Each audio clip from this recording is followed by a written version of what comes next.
যে আমার দলের বিধায়ক যিনি আছেন তিনি নিজের নির্বাচনী কেন্দ্রে দুর্গাপূজায় অংশগ্রহণ করবেন। একটা নয় 100টা পুজোয় অংশগ্রহণ করবেন। জোর করে দুর্গাপুজো দখল, যেখানের সঙ্গে আপনার কোনো যোগাযোগ নেই, আপনি যেখানে থাকেন না, শুধুমাত্র একটা ক্ষমতার রং বদল হয়ে গিয়েছে বলেই আপনি একটা পুজো দখল করে নেবেন রাজনীতির নামে, এটা সম্ভব নয়, এটা চলতে পারে না। এই সংস্কৃতির বাইরে আমাদের বেরোতে হবে। রথযাত্রার দিনে কলেজ স্কোয়ার সর্বজনীনের খুঁটি পুজোয় অংশগ্রহণ করেন বিজেপি রাজ্য সভাপতি শ্রমিক ভট্টাচার্য। আমি এ ধরনের একটি পুজোর সঙ্গে যুক্ত হতে পেরে আমি নিজেকে গর্বিত অনুভব করছি। আমি সর্বপ্রকার সহযোগিতা এই পুজোকে দেব, কিন্তু সাম্প্রতিককালে দুর্গাপুজো একটা রাজনৈতিক পরিবর্তন হয়েছে। আমি মনে করি না গোটা সমাজ রাজনৈতিক সাপেক্ষ বা পুরো সমাজকে সম্পূর্ণ রাজনীতির নিরপেক্ষ করে দেওয়া যায় না।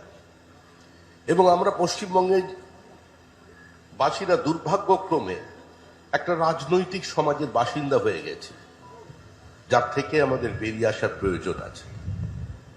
বিধায়কদের উদ্দেশ্যে বার্তা দিয়ে জানিয়েছেন যে দলের বিধায়করা নিজের বিধানসভার ক্ষেত্রের বাইরে গিয়ে কোনো পুজোর সঙ্গে যুক্ত হতে পারবেন না, অর্থাৎ কোনো পুজোকে দখল করতে পারবেন না।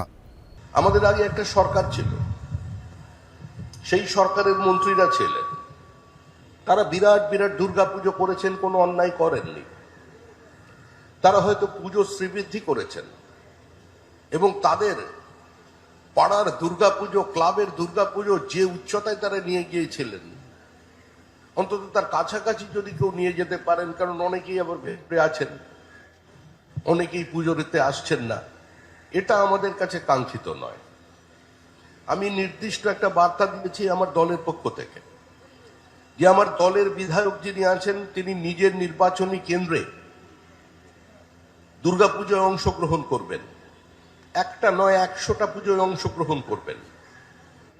স্বতঃস্ফূর্তভাবে রাজনীতির চাপের কাছে মাথা নত না করে নিজেদের স্বকীয়তা বজায় রেখে যদি কোনো সংগঠন, কোনো সর্বজনীন দুর্গাপুজো কমিটি আপনাকে সভাপতি করতে চায়, চেয়ারম্যান করতে চায়, পৃষ্ঠপোষক করতে চায়, আপনি হবেন, কারণ আপনি জনপ্রতিনিধি। কিন্তু জোর করে দুর্গাপুজো দখল, যেখানের সঙ্গে আপনার কোনো যোগাযোগ নেই, আপনি যেখানে থাকেন না, শুধুমাত্র একটা ক্ষমতার রং বদল হয়ে গিয়েছে বলেই আপনি একটা পুজো দখল করে নেবেন রাজনীতির নামে, এটা সম্ভব নয়, এটা চলতে পারে না। এই সংস্কৃতির বাইরে আমাদের বেরোতে হবে। বিজেপি রাজ্য সভাপতি বিগত সরকারকে কটাক্ষ করে বলেন যে আগের সরকারের নেতা মন্ত্রীরা সমস্ত পুজোকে দখল করে নিয়েছিল, পুজোর মধ্যে রাজনীতিকে ঢুকিয়ে ফেলেছিল, কিন্তু এই বিজেপি সরকার পুজোর থেকে রাজনীতিকে মুক্ত করবেন। রাজনীতির নির্দিষ্ট একটি গ্ল্যামার আছে, কেউ অস্বীকার করতে পারবে না। মুখ্যমন্ত্রী যদি কোনো দুর্গাপুজোর প্রাঙ্গণে উপস্থিত হন, স্বাভাবিকভাবেই সেই পুজোর প্রাসঙ্গিকতা বাড়বে, গুরুত্ব বাড়বে, একথা কেউ অস্বীকার করতে পারবে না। কিন্তু যদি মুখ্যমন্ত্রী নাও আসেন, মন্ত্রী নাও আসেন, সাংসদ বিধায়করা নাও আসেন, নেতারা যদি নাও আসেন, তারপরেও দুর্গাপূজা চলবে মানুষের ভক্তি নিয়ে, মানুষের বিশ্বাস নিয়ে, মানুষের আবেগ নিয়ে।